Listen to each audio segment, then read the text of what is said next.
कक्षा 10 विषय हिंदी, मुख्य पाठ्य पुस्तक क्षितिज का अंतिम चैप्टर संस्कृत के लेखक भदंत आनंद कौशल्यायन जी है। लेखक के बारे में कल हम लोग चर्चा किए थे और इस संस्कृत पाठ में संस्कृत और सभ्यता के बारे में कौशल्यायन जी जानकारी दिए हैं। कुछ उदाहरण देकर यह साबित किए हैं जो संस्कृत क्या है और सभ्यता क्या है। सुई धागे का आविष्कार हुआ, जो सुई धागे का आविष्कार किया वह व्यक्ति विशेष की संस्कृति है और उस संस्कृति द्वारा जो आविष्कार हुआ, जो चीज उसने अपने तथा दूसरों के लिए आविष्कृत किया, उसका नाम सभ्यता है। लेखक ने अपने निबंध संस्कृत में सभ्यता और संस्कृत में क्या संबंध है और क्या अंतर है, दोनों को स्पष्ट करने का प्रयास किया है। लेखक के अनुसार जो शब्द सबसे अधिक प्रयोग किए जाते हैं और अच्छी तरह उसका समझ नहीं आता है या बहुत कम लोग उसका अर्थ समझ पाते हैं, वे सभ्यता और संस्कृत है। लेकिन दोनों के अर्थ को समझने के लिए दो उदाहरण दिए हैं। अग्नि का उदाहरण और सुई धागे का उदाहरण। लेखक ने सभ्यता संस्कृत के अर्थ को समझाने के लिए पहला उदाहरण दिया है कि जब मानव समाज का अग्नि देवता से साक्षात्कार नहीं हुआ था, तब आदमी ने अग्नि का आविष्कार किया। जिस आदमी ने अग्नि का आविष्कार किया होगा वह कितना बड़ा आविष्कार करता रहा होगा।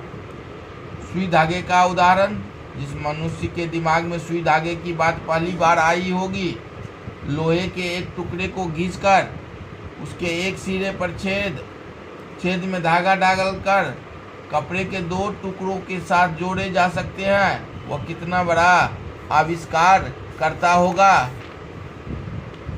यहाँ पहले उदाहरण में किसी व्यक्ति की आग का आविष्कार कर सकने की शक्ति, दूसरी चीज आग का आविष्कार।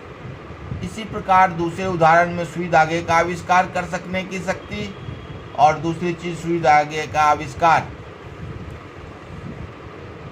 जिस योग्यता, प्रवृत्ति अथवा प्रेरणा के बल पर आग और सुई धागे का आविष्कार हुआ है, वह विशेष व्यक्ति की संस्कृति और उस संस्कृति द्वारा जो आविष्कार हुआ है, जो चीज अपने द्वारा दूसरों के लिए आविष्कृत की, उसका नाम सभ्यता है।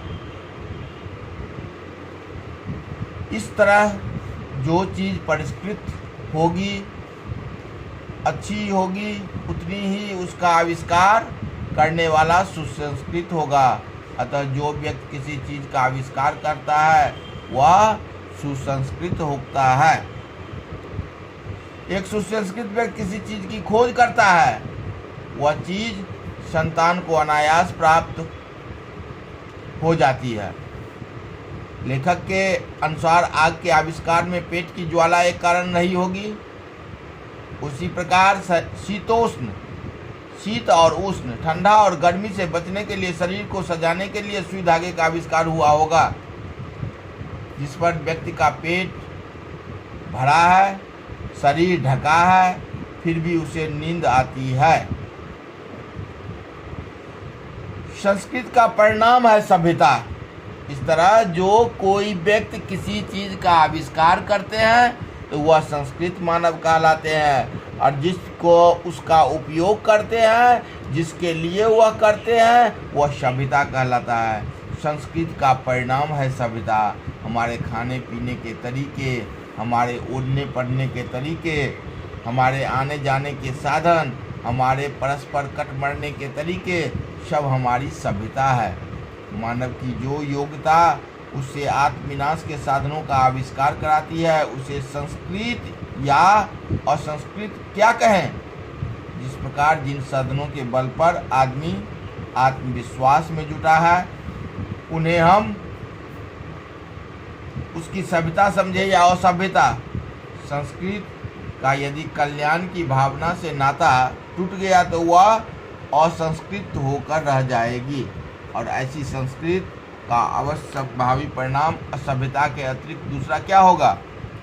अतः मानव संस्कृति एक अविभाज्य वस्तु है।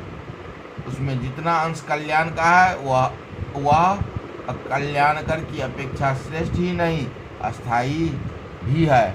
इस तरह सभ्यता और संस्कृति के बारे में कौशल्यायन जी स्पष्ट किए हैं। जो ये सभ्यता और संस्कृति से मानव का कल्याण होता है, जिसमें मानव का कल्याण निहित नहीं है, मानव का अकल्याण होता है, वह न तो सभ्यता है न संस्कृत है, वह असभ्यता, वो असंस्कृत माना जाता है। यही इस कहानी का सारांश है।